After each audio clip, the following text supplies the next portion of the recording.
क्या आपने कभी सोचा है कि इतनी मेहनत करने के बाद भी ज्यादातर लोग जिंदगी में वहीं क्यों अटक जाते हैं? क्या वजह है कि हजारों स्टार्टअप शुरू होते हैं लेकिन असली पावर और पैसा सिर्फ कुछ ही कंपनियों के पास जाता है? अगर मेहनत ही सब कुछ होती तो दुनिया के सबसे अमीर लोग सबसे ज्यादा मेहनत करने वाले क्यों नहीं हैं? और सबसे बड़ा सवाल, अगर आप वही कर रहे हैं जो सब कर रहे हैं तो अलग नतीजा कैसे मिलेगा? 0 to 1 यहीं से शुरू होती है। ये किताब सिखाती है कि सफलता आगे बढ़ने से नहीं, अलग सोचने से मिलती है। 0 to 1 की पूरी सोच एक ही लाइन में छिपी है। अगर आप 1 से 10 जाते हो तो आप जो पहले से है उसे बेहतर बना रहे हो, लेकिन अगर आप 0 से 1 जाते हो तो आप कुछ बिल्कुल नया पैदा कर रहे हो। पीटर थिल कहता है कि दुनिया की असली तरक्की नकल से नहीं बल्कि नवाचार से होती है। जो लोग सिर्फ दूसरों को देखकर वही करते हैं वे भीड़ का हिस्सा बन जाते हैं, लेकिन जो लोग कुछ ऐसा बनाते हैं जो पहले कभी था ही नहीं, वही इतिहास बदलते हैं। ये किताब सबसे पहले हमारी सबसे बड़ी गलतफहमी तोड़ती है कि प्रतिस्पर्धा अच्छी चीज है। बचपन से हमें सिखाया जाता है कि कंपटीशन से इंसान बेहतर बनता है, लेकिन पीटर थिल कहता है कि कंपटीशन दरअसल इंसान की क्रिएटिविटी को मार देती है। जब आप किसी से लड़ रहे होते हो तो आप उसका ही बेहतर वर्जन बनने की कोशिश करते हो, कुछ नया बनाने की नहीं। असली विजेता वो होता है जिसके पास कंपटीशन ही ना हो। यही वजह है कि 0 to 1 मोनोपोली को गलत नहीं मानती। आमतौर पर मोनोपोली शब्द सुनते ही हमें बुरा लगता है, लेकिन थील कहता है कि हर बड़ी सफल कंपनी एक मोनोपोली ही होती है। गूगल सर्च में मोनोपोली है, फेसबुक सोशल नेटवर्किंग में मोनोपोली है, अमेज़न ऑनलाइन रिटेल में मोनोपोली है। ये कंपनियां इसलिए नहीं जीती क्योंकि ये सबसे ज्यादा मेहनती थीं, बल्कि इसलिए क्योंकि इन्होंने कुछ ऐसा बनाया जो कोई और ठीक उसी तरह कॉपी नहीं कर सका। किताब ये भी साफ करती है कि बिजनेस का असली गोल सिर्फ पैसा कमाना नहीं है, बल्कि फ्यूचर बनाना है। एक अच्छी कंपनी सिर्फ आज की प्रॉब्लम सॉल्व नहीं करती, बल्कि आने वाले 10-20 सालों को ध्यान में रखकर बनाई जाती है। पीटर थिल कहता है कि सबसे अच्छे फाउंडर्स वो होते हैं जिनके पास फ्यूचर के बारे में एक साफ और अलग विजन होता है, ऐसा विजन जिस पर ज्यादातर लोग यकीन नहीं करते। 0 to 1 का एक बेहद गहरा सवाल है, आप कौन सी ऐसी सच्चाई जानते हो जिस पर बहुत कम लोग भरोसा करते हैं? यही सवाल हर एंटरप्रेन्योर को खुद से पूछना चाहिए, क्योंकि अगर आप वही मानते हो जो सब मानते हैं तो आप वही करोगे जो सब करते हैं, और फिर आपका बिजनेस भी बाकी हजारों बिजनेसेस की तरह भीड़ में खो जाएगा। किताब ये भी समझाती है कि सिर्फ टेक्नोलॉजी ही इनोवेशन नहीं है। असली इनोवेशन तब होती है जब टेक्नोलॉजी के साथ सही टाइमिंग, सही मार्केट और सही टीम मिल जाए। कई बार आइडिया अच्छा होता है लेकिन टाइमिंग गलत होती है, और कई बार टाइमिंग सही होती है लेकिन टीम कमजोर होती है।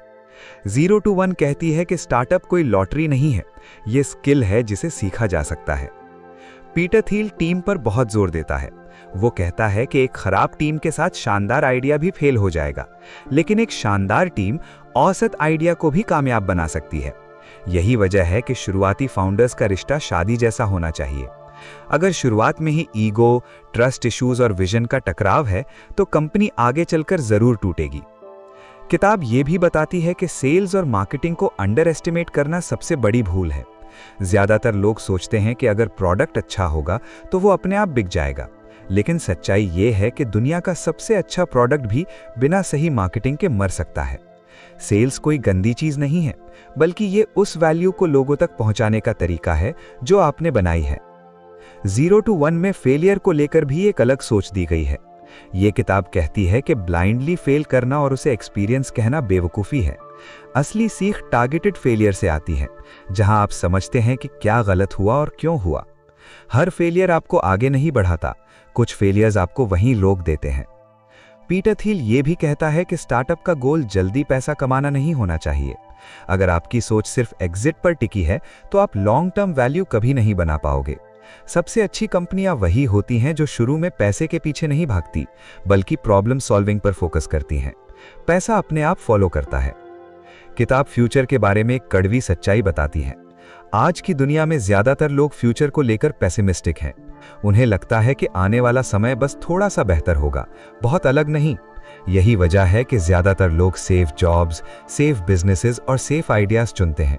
लेकिन 0 को 1 कहती है कि असली मौके वहीं छिपे होते हैं जहां रिस्क है, अनसर्टेनिटी है और क्लैरिटी कम है। पीटर थिल एजुकेशन सिस्टम पर भी सवाल उठाता है।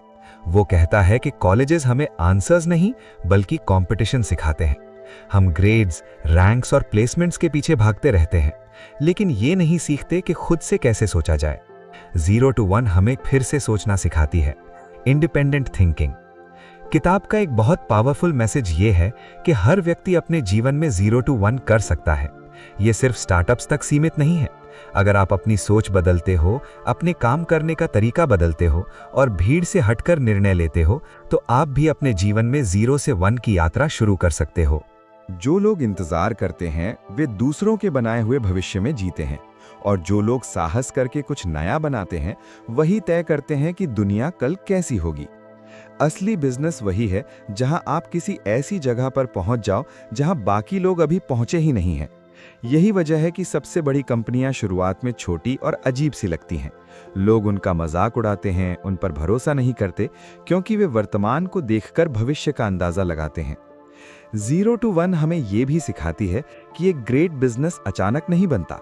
उसके पीछे 4 गहरी ताकतें होती हैं: टेक्नोलॉजी, स्केल, ब्रांड और नेटवर्क इफेक्ट। जब कोई प्रोडक्ट ऐसा होता है कि जितने ज्यादा लोग उसे इस्तेमाल करते हैं उतना ही वो बेहतर होता जाता है, तब वो अपने आप दूसरों को बाहर कर देता है। फेसबुक इसका सबसे बड़ा उदाहरण है। शुरू में ये सिर्फ कॉलेज स्टूडेंट्स के लिए था, लेकिन जैसे जैसे लोग जुड़ते गए इसकी वैल्यू बढ़ती गई। यही नेटवर्क इफेक्ट किसी भी मोनोपोली की असली ताकत होती है। पीटर थील ये भी साफ करता है कि हर मार्केट में मोनोपोली बनने का मतलब पूरी दुनिया पर कब्जा करना नहीं है। असली स्ट्रैटेजी होती है छोटे मार्केट से शुरुआत करना और वहां पूरी तरह डोमिनेट करना। अगर आप शुरुआत में ही बहुत बड़े मार्केट को टारगेट करोगे तो आप कहीं के नहीं रहोगे, लेकिन अगर आप एक छोटे नीश में अनबीटेड बन जाते हो तो वही नीश आगे चलकर आपका लॉन्च पैड बन जाता है। 0 to 1 का एक बेहद प्रैक्टिकल लेसन ये है कि स्टार्टअप की शुरुआत प्रोडक्ट से नहीं, प्रॉब्लम से होनी चाहिए।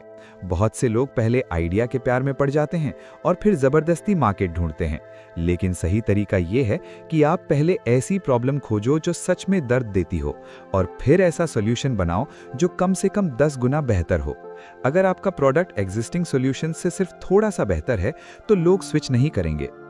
किताब ये भी बताती है कि सीक्रेट प्लानिंग हर सक्सेसफुल बिजनेस की रीढ़ होती है। ज्यादातर लोग सोचते हैं कि प्लानिंग बोरिंग है और फ्लेक्सिबिलिटी ही सब कुछ है, लेकिन पीटर थील कहता है कि बिना साफ प्लान के चलने वाला स्टार्टअप दिशा के बिना दौड़ते इंसान जैसा है। भविष्य को लेकर क्लैरिटी होना जरूरी है, भले ही रास्ते में एडजस्टमेंट्स करने पड़े। 0 to 1 में कल्चर की भी गहरी बात की गई है। एक कंपनी की कल्चर उसके पोस्टर्स या स्लोगन से नहीं, बल्कि उन लोगों से बनती है जिन्हें आप हायर करते हो। अगर टीम सिर्फ सैलरी के लिए साथ है तो मुश्किल आते ही सब बिखर जाएगा, लेकिन अगर टीम एक शेयर्ड बिलीफ के साथ जुड़ी है तो वही कंपनी को लंबे समय तक टिकाए रखती है। यही वजह है कि शुरुआती हायर्स सबसे ज्यादा महत्वपूर्ण होते हैं। पीटर थील ये भी कहता है कि स्टार्टअप्स को परफेक्शन का इंतजार नहीं करना चाहिए, लेकिन मीडियोक्रिटी से भी समझौता नहीं करना चाहिए। पहला वर्जन इम्परफेक्ट हो सकता है, लेकिन विजन कभी कमजोर नहीं होना चाहिए। जो फाउंडर्स लॉन्ग टर्म विजन छोड़कर शॉर्ट टर्म ग्रोथ के पीछे भागते हैं, वे अक्सर अपनी ही बनाई कंपनी को नुकसान पहुंचा देते हैं। 0 to 1 का सबसे गहरा संदेश ये है कि भविष्य एक्सीडेंटल नहीं होता। जो लोग सोचते हैं कि सब कुछ अपने आप ठीक हो जाएगा, वे दूसरों के डिसीजंस पर जीते हैं, और जो लोग फ्यूचर को कॉन्शियसली डिजाइन करते हैं वही लीडर्स बनते हैं। ये किताब आपको अमीर बनने का शॉर्टकट नहीं देती, बल्कि ये सोच देती है कि आप किस तरह की दुनिया बनाना चाहते हो। अंत में पीटर थील ये याद दिलाता है कि हर जनरेशन को अपना 0 to 1 खुद बनाना पड़ता है। पुरानी सफलताओं को कॉपी करके नई जीत नहीं मिलती। जो आज काम कर रहा है जरूरी नहीं कि कल भी काम करे। इसलिए सबसे जरूरी स्किल यही है, खुद से सोचने की हिम्मत। 0 to 1 यहीं आकर एक सवाल छोड़ देती है, जिसका जवाब सिर्फ आप दे सकते हो। अगर आपको आज से भविष्य बनाना हो तो आप क्या ऐसा करोगे जो अभी कोई और नहीं कर रहा?